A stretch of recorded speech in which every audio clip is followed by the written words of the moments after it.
Oh, malungkot ka na naman. Huwag ka na malungkot. Malungkot ka kasi nag-iisa ka. Itong sasabihin ko sa'yo, hindi ka lang nag-iisa. Marami tayo. Nandito ako, nandyan siya. Ang dami-dami nating nag-iisa. But it doesn't mean kahit nag-iisa tayo, hindi na tayo pwede maging masaya. Diba? There are a lot of things to make you happy.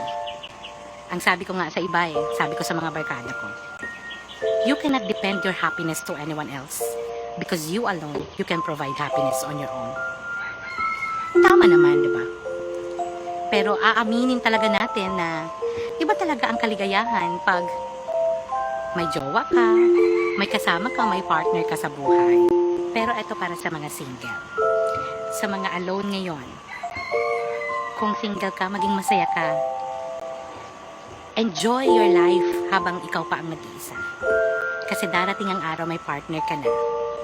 Hindi mo na magagawa yung mga lahat ng gusto mong gawin. Kasi mag-iiba na ang buhay mo. Don't worry kung single ka ngayon. Actually, binibigyan ka lang ng panahon ng Diyos para mahalin mo talaga yung sarili mo.